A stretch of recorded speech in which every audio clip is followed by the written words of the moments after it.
Hare Krishna, everybody. Dear devotees, welcome. We're going to start our reading session, but I have asked Madanandut Prabhu to show me the correct way of reading Gita Mahatmya. I did such a terrible job yesterday, so Madan Prabhu, please teach us how to do this. Hare Krishna. Thank you. Jai Prabhu. The Lord only sees our bhav. So, with full devotion, everybody is doing the service. So, that is what is most important, not our words, right? So, yes. Thank you, Prabhu. Yes, I can recite today. Make it a little bigger here. Gita Mahatmya by Srila Vyasadeva and originally sung by Shri Mahadev. Okay. गीताशास्त्रम् इदं पुण्यं यः पठेत् प्रयतः पुमान् विष्णुः पदम् अवाप्नोति भयशोकादिवर्जितः गीताध्ययनशीलस्य प्राणायामपरस्य च नैव शान्तिः पापानि पूर्वजन्म कृतानि च मलिने मोचनं पुंसां जलस्नानं दिने दिने सकृद्गीताम्बसि स्नानं संसारमलनाशनम् गीता सुगीतकर्तव्या किम् अन्यै शास्त्रविस्तरैः या स्वयं पद्मनाभस्य मुखपद्माद्विनिश्रित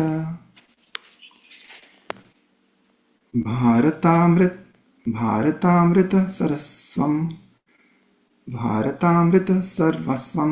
विष्णोर्वक्त्राद्विनिश्रितं गीता गङ्गोदकं पीत्वा पुनर्जन्म न विद्यते सर्वोपनिषदो गावो दुग्धा गोपालनन्दनः पार्थो वत्स सुधीर्भोक्ता दुग्धं गीतामृतं महत् एकं शास्त्रं देवकीपुत्रगीतम् एको देवो देवकीपुत्र एव एको मन्त्रस्तस्य नामानि यानि कर्माप्येकं तस्य देवस्य सेवा हरे कृष्णा कृष्णा कृष्णा हरे हरे हरे राम राम राम हरे हरे श्री गीता महात्मा की जय श्री व्यासदेव की जय Thank you, Prabhu. Thank you for the wonderful rendition. Any of the devotees would like to read the translation?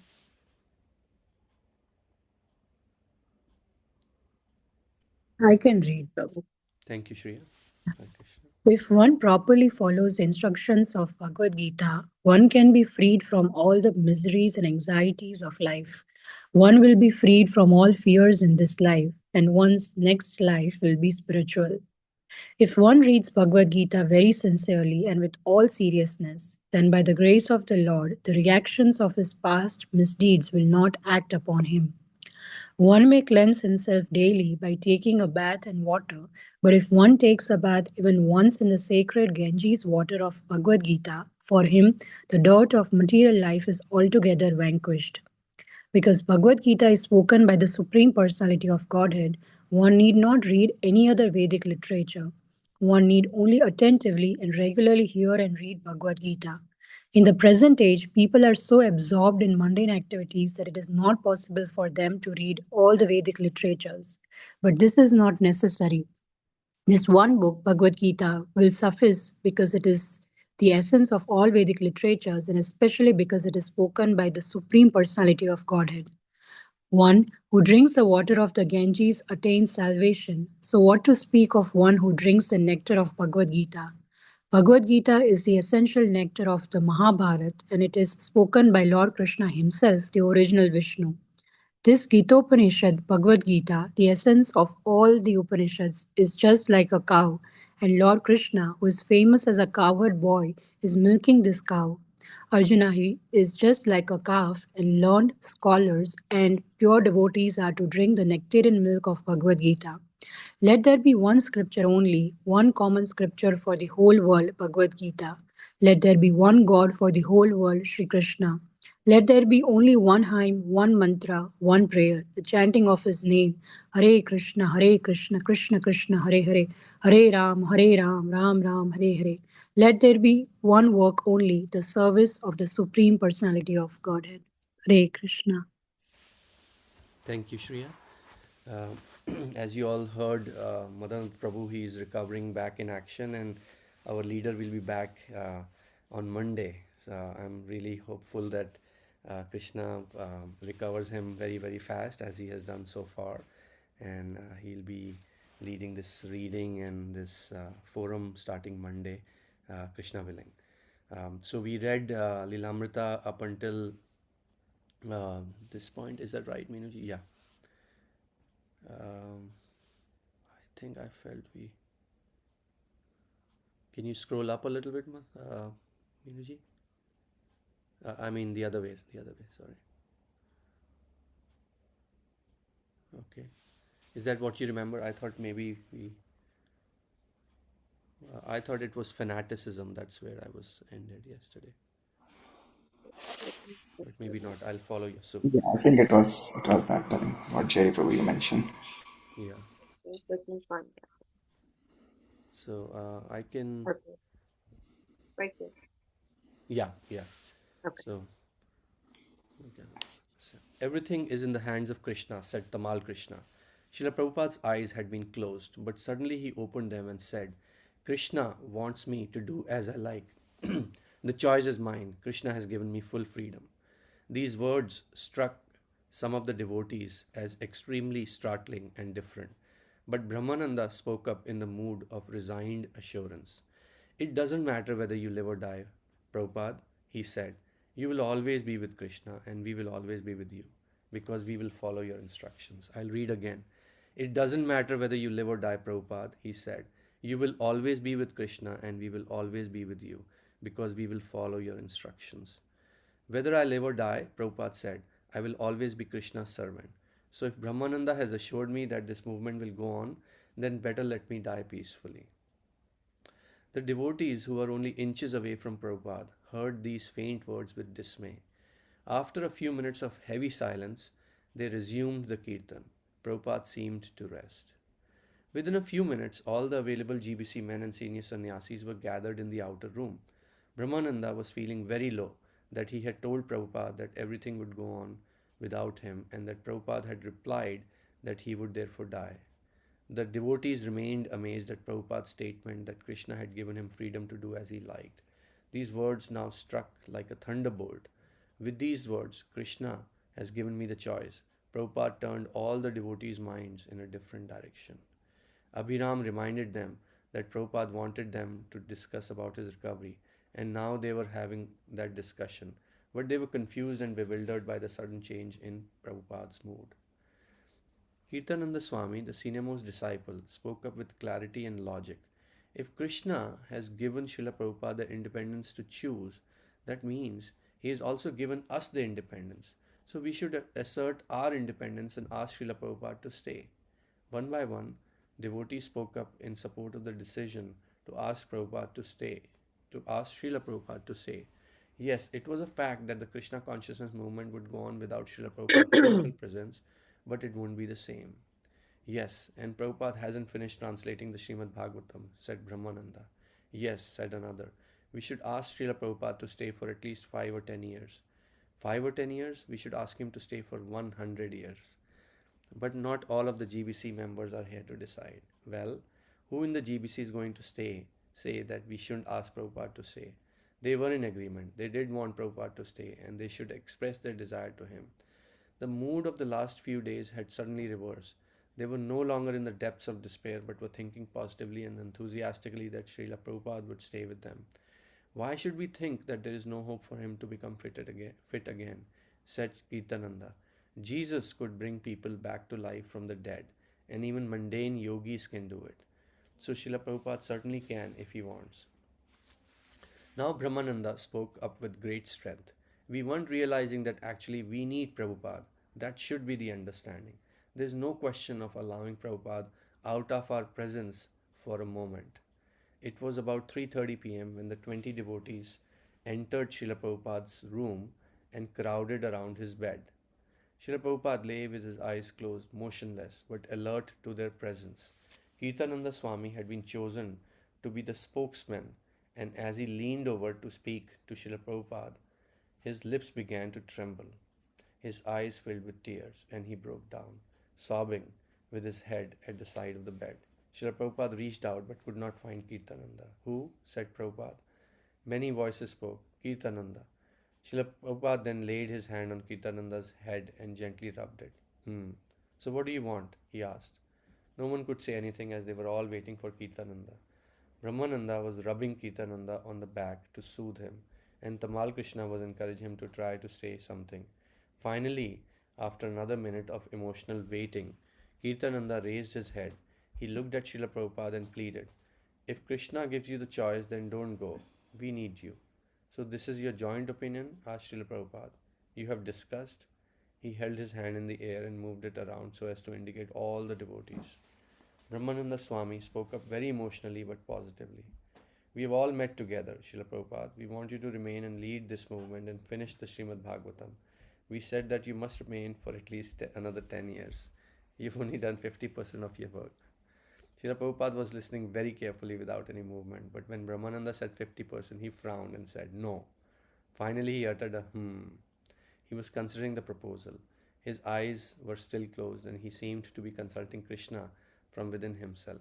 Several times he uttered hmm, and everyone was held in suspense, not able to speak or think, to do anything except listening intently at Srila Prabhupada. Then, with his eyes still closed, he yawned, and his gold teeth began to show. All right, he said. It was probably the most casual sounding decision on life or death ever made. At that moment, the devotees understood Srila Prabhupada's independent position. He could stay or go as he chose. They had become so faithless, however, that they were thinking that his passing away was inevitable and could not possibly be delayed, even by Srila Prabhupada himself. Now he displayed his once wonderful transcendental nature with a simple yawn, all right, as if choosing between life and death was the most unimportant thing in the world. Harikesha gave a short laugh, the kind that he saved for when Srila Prabhupada did something completely transcendental, incomprehensible, and inimitable. Jai Prabhupada, he said. Prabhupada had again proven himself to be beyond understanding. The devotees laughed nervously, unsure what was appropriate. Not knowing whether to laugh or cry, they fell silent again to see what Prabhupada would do. So give me something to drink, he said, and all the devotees shouted, Jai Prabhupada. He would stay with them. It was confirmed. Everyone was greatly relieved. All glories to Srila Prabhupada. This is real affection, Prabhupada replied. The atmosphere had changed. Srila Prabhupada had changed. His servants lifted him up, and all the devotees watched as he drank a full glass of grape juice. Now, instead of withdrawing his energy as he had done steadily for the last few days, he came back to life again. Then he lay back. Thank you very much, he said. Hare Krishna. And the devotees replied, Hare Krishna. So this was what Prabhupada wanted. He was drawing out their emotions and increasing their affection for him more and more by putting them into a state of transcendental distress. Now they could understand, at least to a tiny degree, what the gopis' pangs of separations were like. Srila Prabhupada was bringing his disciples to the extremes of devotional sentiments and showing what actually their lives were, that their lives were in his hands. After a long pause, he asked, Strawberries? They have been brought? Yes, Srila Prabhupada, said Tamal Krishna. Very nice strawberries. I will take some strawberries, he said. Srila Prabhupada, Tamal Krishna said, You gave your word to Krishna in Bombay that you would see him sitting in his new big temple, and you have yet to keep your word to him. Prabhupada smiled very brightly. You have fixed the date for the opening of Bombay, said Brahmananda. January the 1st. So we would like to invite you to come, Srila Prabhupada. It is your temple. You've asked Krishna to come there. When we all gave up, you carried on the fight. Yes, that was a great fight, said Prabhupada, smiling. After so much fighting and then to construct a big temple is a great triumph. I don't think Krishna will come into the temple, said Tamal Krishna, unless you are personally there, Srila Prabhupada, to open the door. Prabhupada was still smiling. All right, he said, but chanting should not be stopped. Things should go on naturally. Turning to Kirtananda, Prabhupada asked, Kirtananda's palace, when it will be ready? In early spring, Kirtananda replied, as soon as the weather is a little warmer. It gives you the chance to have a little time to recuperate, then go to Bombay and open the temple, and then you can come open your palace. We have about 70 letters from all the devotees in New Vrindavan, and they're all begging you to come. They say their life is finished if you don't come. So let me take a little rest, said Prabhupada, and then I shall take strawberries. Later that day, Srila Prabhupada was speaking more audibly and quoting verses including the Ishopanishad that says one who acknowledges the Supreme Personality of Godhead can go on living for hundreds of years. He sat up and drank some vegetable broth. He also talked for half an hour with Giriraj about bank matters, repeatedly questioning him to make sure he understood. He also spoke at length with Rameshwar Swami about preaching Krishna consciousness in Iran. Word spread quickly to the devotees throughout the world that Prabhupada had decided to live. Especially in Vrindavan, where gloom had pervaded, the devotees were now light-hearted and thankful. They spoke more enthusiastically about preaching.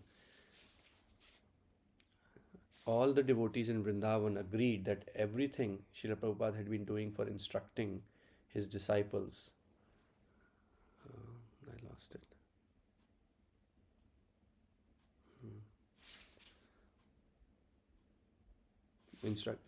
Instructing his disciples. Previously, there had been discussion of Srila Prabhupada's teaching them how to die, but now there was some awareness that he was teaching them how to live by love. I'll repeat. Previously, there had been discussion of Srila Prabhupada's teaching them how to die, but now there was more awareness that he was teaching them how to live by love. He was doing this by increasing their love for him. Some of the devotees felt that the instruction Srila Prabhupada was giving now was his ultimate instruction, the motive for everything he did. The basis for Krishna consciousness was in fact love. Srila Prabhupada has written in his books, Premapum, Premapum Artho Mahan, love of Krishna is the ultimate goal of life. Only when a devotee developed pure, unalloyed love for Krishna could he go to the spiritual world. Some of the devotees said that to bring all the devotees to a higher, purer love, Prabhupada was remaining in the material world and offering his disciples the opportunity to serve him very intimately in Vrindavan. Other devotees, however, considered Srila Prabhupada's activities too grave for them to understand and simply accepted these pastimes as achintya, inconceivable. But everyone could at least understand, either by witnessing or hearing reports, that Srila Prabhupada had responded to his disciples' dependent cries of love by saying, "This is real affection." So, devotees, it's 6:19. Um, I wonder if we can take some reflections. I really enjoyed reading today. Is that okay, Madan Prabhu and all the devotees? Or shall we continue reading for 5 more minutes? I'm okay either way. Yeah, I think we can take reflection, Srila Prabhu. Yeah. Thank you, Prabhu. So I really enjoyed reading today, the almost like the seesaw, and as we were discussing yesterday, how Prabhupada is like Bhishma Pitama. He's deciding his moment to go, and how he's taking his disciples on a roller coaster, a transcendental roller coaster, and how he let them had this roundtable discussion, then come back and request him to stay, and then he kind of in a very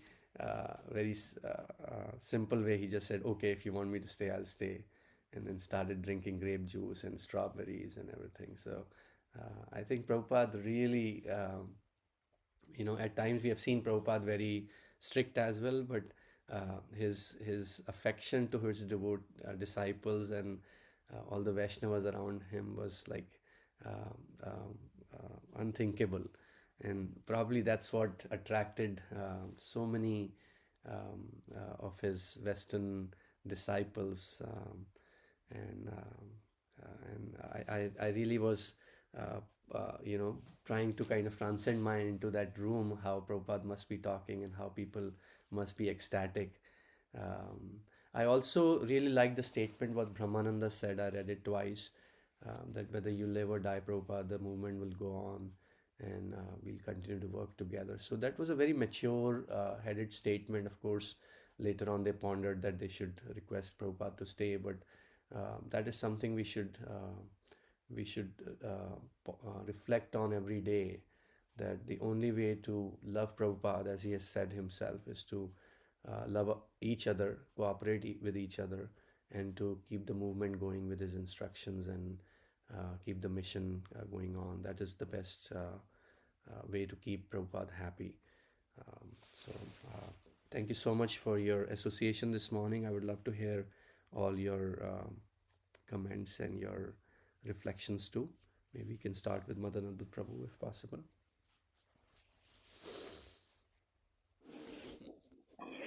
Hare Krishna.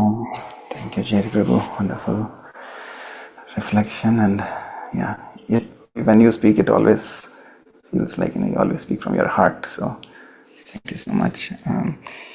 Yeah, I was thinking in my tiny brain. Sometimes there are a lot of thoughts that go on, but yeah, first of all, like you said, Prabhupada was teaching here. Again, we see Prabhupada says that, the decision is, Krishna has given the decision on him, whether he would choose to go or live.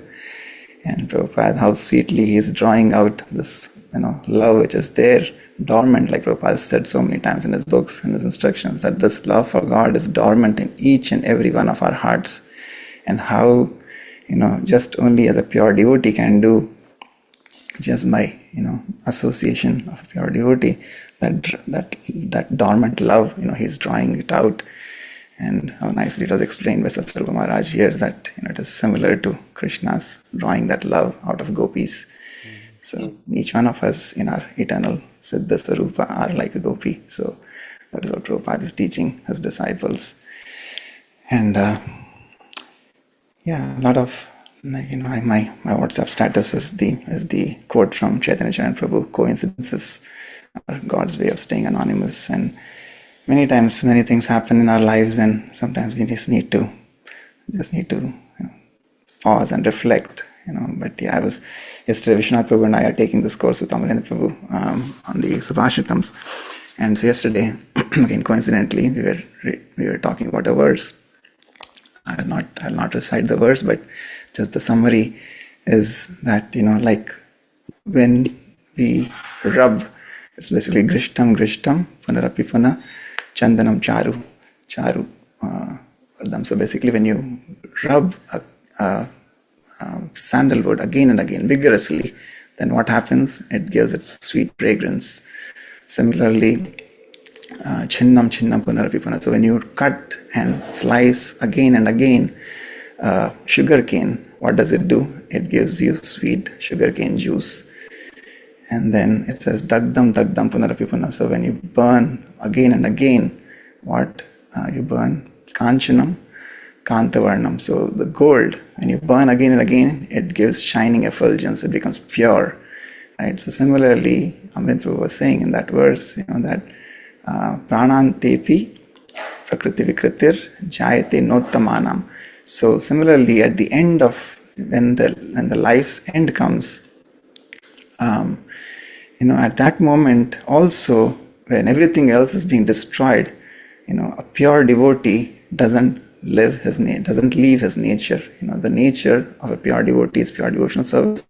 And even if the end comes, pure devotee, lives by that true nature. So just like sandalwood or sugarcane or gold, they don't give their nature. But other way to look at it also, we were discussing, and it's good, like those classes we do a lot of churning of the butter, and so a lot of thoughts come out and a lot of emotions come out. But he himself was reflecting on Srila Prabhupada's life yesterday, and he was saying that this verse reminds him of Srila Prabhupada, that how even at this deathbed, as we are seeing, Prabhupada in his last moment, he is not leaving his pure nature. And he's not only leaving his pure nature, but is actually drawing out that pure nature of all his disciples. So that is so beautiful. So that's something that I really, really liked. Thank you, Prabhu. Hare Krishna. Hare Krishna, Prabhu. Anybody else? Meenuji, Shriya, Meenakshi, Mohini. Anybody else would like to reflect on today's reading or anything else? Thank you for sharing that, Madan Prabhu. Very beautiful. Yes, Prabhu. So, it really was very heart touching, the basis, he just showing that the basis of everything is just love, love and affection, and especially the love for Krishna. So I was hearing this lecture yesterday by Nitai Sevini Mataji, and she was describing about the book, The Salted Bread. I haven't read it, but I've heard like great things about it. And yesterday it just made me realize that I want to like really read that book. So she was saying, that I don't remember the devotee's name, but who are in the prison, they had they had so much love for Krishna and Prabhupada. The impact of him was, I was like really amazed. Like I was very, very shocked and surprised, that they were actually making beads out of the bread, which they were serving. Like they used to put that bread on the window so it could dry out, and then they would like make a mala out of it. With that bread they would have like the beads, and then with their socks they would have a thread. And then when the KGB found out about it, then they shortened that mala, and then still, and then the most important thing was like he was saying that while he was in the prison he didn't even miss his 16 rounds. I was like, wow, like I was really like stunned. Like I was like, what are we doing? What am I doing? Like even in that situation, they are making the best out of it or whatever they can do. And there were so many other things which he said, but yeah, it really touched my heart that if like Prabhupada is doing so much for us, I mean, we are just sitting in our home. We just have to like, in our comfort of our homes, we just have to chant and do as much as we can. So yeah, thank you. Thank you, Shriya, for sharing this beautiful pastimes. And yes, Salted Bread is something which it's one of my desirable books to read, and I've heard so many things about it. They say the movement in Russia is really flourishing too, and probably this is all the seeds which were sown in the past. Thank you so much. Anybody else, Meenakshi Mohini, if you're able to speak up? Hare Krishna Prabhu, Dandat Pranam. I was just telling that there is a RG Media drama on Salted Bread. If you know, that is a good watch, very beautifully done by Dwarkadish Prabhu's team. So we have seen it. It is very heart touching. Mataji, I'll watch on Gaur Purnima in ISKCON Cincinnati. Prabhu, that would be like next level. Thank you. Yes. Yes, Prabhu.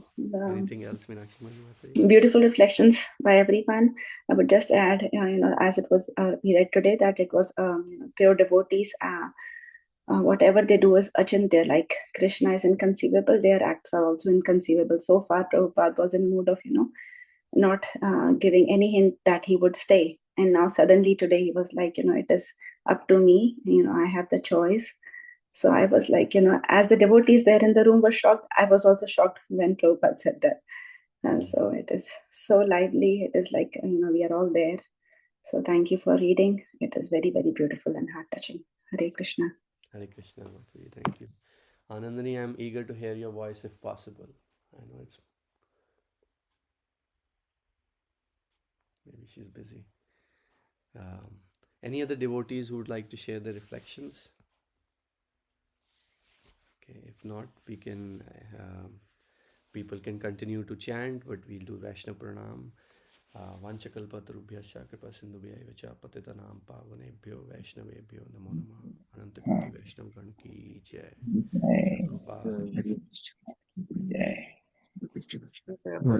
Have a great day, everybody. Krishna Prabhuji. Hare Krishna. Thank you. Hare Krishna. Hare Krishna. Hare Krishna.